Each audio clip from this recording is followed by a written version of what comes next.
Over the years, I've given dozens of lectures for cultural studies, and I've decided to record a few of them. These are introductory pieces aimed at undergraduate students mostly, and just give a broad overview of topics. So this lecture is on the notion of the time and space compression that the geographer David Harvey talks about. So David Harvey's chapter on time-space compression, which is in his 1989 book, The Condition of Postmodernity, has been highly influential across a number of disciplines for the way it provides a clear account of the changes to the global economic world system since World War II. He describes this shift as a transition from what Gramsci called Fordism to flexible accumulation, and he characterizes it as a time-space compression. The year 1973 is generally singled out as the key moment when the transition from the old model of Fordism to the new mode of flexible accumulation became irreversible. So it's not necessarily when it began, but rather when had crossed a point at which there's no turning back. The process of transition began much earlier, in the 1950s, but it wasn't until 1973 that the old way of thinking about the economy was definitively put to rest. So, what Harvey calls flexible accumulation, we know today by the more general term neoliberalism. And in order to explain what Harvey means by space compression, I need to give you a bit of background. So, Fordism, as I said, is Gramsci's term for a model of capitalism in which high wages and low prices means that working people generally prosper.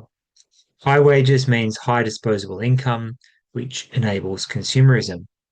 High wages were a result not just of union organizing, but of a kind of bargain between owners and workers that recognized that workers could only buy things if they had money. So one of Ford's innovation with his factories was to turn his workers into consumers. With globalization, workers are paid low wages to make products that are then sold in other countries where wages are higher, thus increasing the profitability of manufacture, but not turning those workers into consumers. Low production costs are achieved by mechanization and, most importantly, economies of scale. By creating vast amounts of certain items like cars, the unit cost can be brought down. And instead of it being a niche item, it then becomes a mass market item. Now, although Gramsci was a Marxist, he recognized and admired the way American capitalism, and Ford in particular, was able to improve the daily lives of people. His vision for socialism was thus Fordism minus Henry Ford as the greedy capitalist at the top. And this model was put in place in the 1920s, and it endured the depression of the 1930s and boomed during World War II and for the next 2 decades, but it all came to a grinding halt in the 1970s. Why? And that's the question that Harvey sets out to answer. And why 1973 in particular? Well, this is the year of the so-called oil shock, when the OPEC nations suddenly refused to sell oil to any nation that supported Israel during the Yom Kippur War, including the US, Japan, the UK, and so on. And this caused an immediate supply crisis to the point where global oil shortages led to oil prices escalating by 300%. And this created a situation known as stagflation, a stagnant economy plus inflation. And the world has experienced something fairly similar in the wake of COVID-19. So neoliberalism then was the answer to a particular kind of economic problem. And I should say this is only a very minimalist understanding of neoliberalism, and we would need to look at other ways for which it has been described. Ultimately, it was successful in kickstarting the economy, but not without significant cost, and mostly social cost, and not without unwelcome long-term consequences. A key casualty of neoliberalism was the labor movement. Unions were systematically attacked in order to break up their bargaining power, and in many cases, they were sort of defanged, as it were, and it made it impossible for them to have the same kind of effect they used to have. The key drivers of this change were organizational reform and the implementation of new forms of technology. It's easy to see the influence of new technology like computers, which were just beginning to take off in the mid 1970s. But in many ways, it was the organizational changes that were the most instrumental. The key shifts were, and we now I'll summarize this for you, vertical integration to disintegration. So integration is Ford's model, where his company owned everything from the manufacturing of the cars to the raw materials. The new model of disintegration, or better known as outsourcing, is a kind of idea whereby companies no longer own every aspect of the supply chain. Stockpiling was replaced by just in time, whereby companies buy just what they need at the moment they need it and never stockpile. Speed up, which is sort of is what it sounds like, the intensification of work, and perhaps most importantly, offshoring, uh, the movement of manufacturing from high wage zones to low wage zones. The principal goal was to reduce the turnover time between the arrival of raw materials and the sale of the finished commodity. In order to accelerate the turnover time, companies had to improve the efficiency of their production on every level, particularly inventory control. If you are a manufacturing company and you buy a pile of iron ore and it sits in your yard for years and you don't do anything with it, you're not making money. So what they wanted to do was to have the raw materials arrive at the foundry and get pushed out as commodities as fast as possible. They also had to be able to predict to a very high degree of accuracy how many units would sell. So they wanted to avoid the problem of oversupply. Hence the growth of algorithms and surveillance and spreadsheets and so on. And so the sort of data crunching that we take for granted now was revolutionary in the 70s, and it transformed how businesses operated. The invention of credit cards and electronic banking helped to speed up the flow of money. On the consumption front, two key changes can be identified: a high level of standardization of products and marketing that convince people that in order to be individuals, they should buy what everyone else has. Only the logo separated out one commodity from the other. So all t-shirts looked the same, but some t-shirts had logos and others didn't.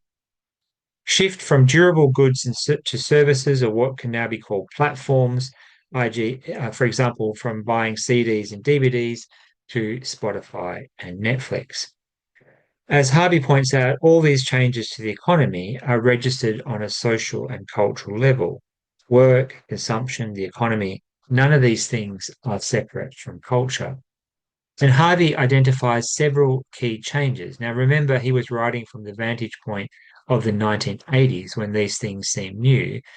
We take them for granted today, but that's why it's important to situate them as historical shifts.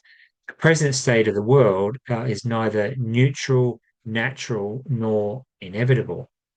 For example, commodities began to emphasize as virtues instantaneity and disposability, or what Alvin Toffler called the throwaway society.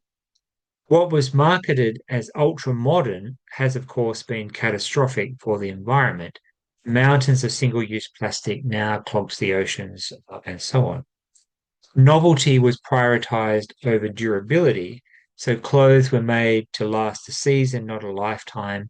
Obsolescence was built into everything that we bought. In order to achieve these changes, marketing attacked the established value system itself, which prioritized stability, family, tradition, and so on, and all of which stood opposed to constant change.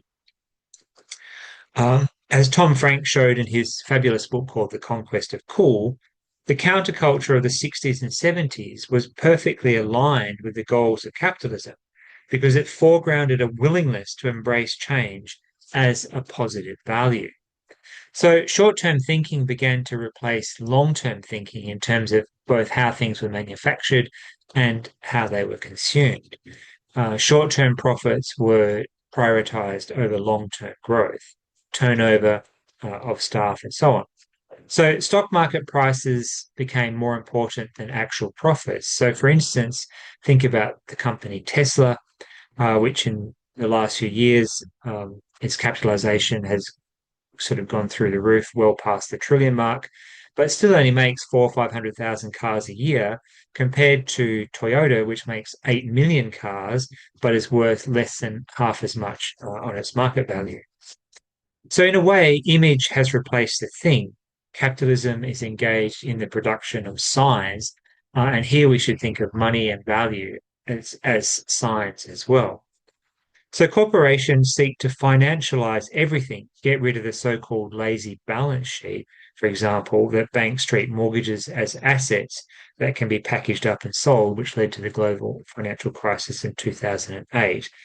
And here I just want you to, think about the contradiction that money owed, which one would think of as a liability. If you loan somebody $1,000 of your own money, you would see that as a liability on your balance sheet because you are owed money.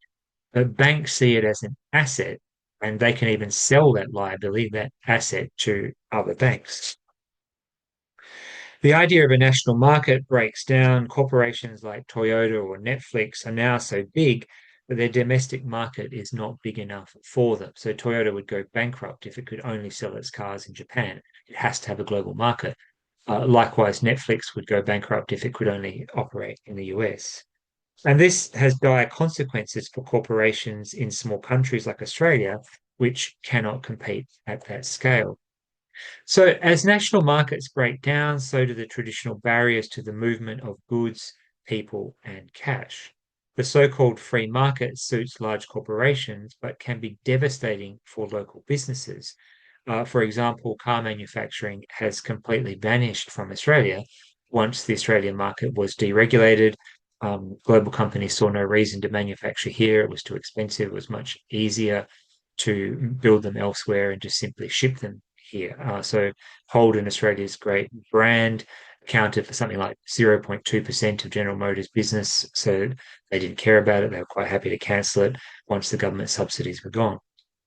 So while national markets disappear, national wage structures do not. So low wage countries like China suddenly became centers of manufacturing, and China's situation today is a product of a shift in the way manufacturing is thought about. And in part, this is driven by the introduction of container technology in the 1960s. So in the 1960s, container shipping was invented and the cost of shipping plummeted to such an extent that it became viable to manufacture things in low wage zones like China and then ship them to high wage zones to sell. And as a consequence, shipping is one of the largest causes of greenhouse gases. It's kind of invisible because we don't really have any kind of idea how many boats are out there. But at any one point in time, there are literally hundreds and hundreds of thousands of big ships going all over the world using huge amounts of diesel. So wages are kept low by treating workers as contractors rather than employees. And this organizational change has permeated our society very deeply. And now we simply refer to it as the gig economy. But it means that many, many people today do not have, real jobs in the way that they might have had such things 20 or 30 years ago. So what does Harvey mean by time-space compression? So by time, then he's referring to the speed up of everything, the sense that time is a commodity, the constant demand to save time or to make time. Even the idea of mindfulness is part of this because it's about quality time. And space, the global market, the global manufacturing system, and of course, global travel, which again we take for granted today, but was certainly not something that everybody could do easily in the 1960s and 70s. And this has led to a kind of global cuisine whereby we eat Mexican food and drink Belgian beer and think nothing of the thousands of kilometers our food has traveled to enable this. So the key point I want you to take from all this is that business, i.e. capitalism, is a driving force in our culture. It shapes it in ways that are difficult to see, especially when we've come to accept them as benefits. As such, cultural values and corporate values are at risk of becoming insane. In a sense, that was David Harvey's key message.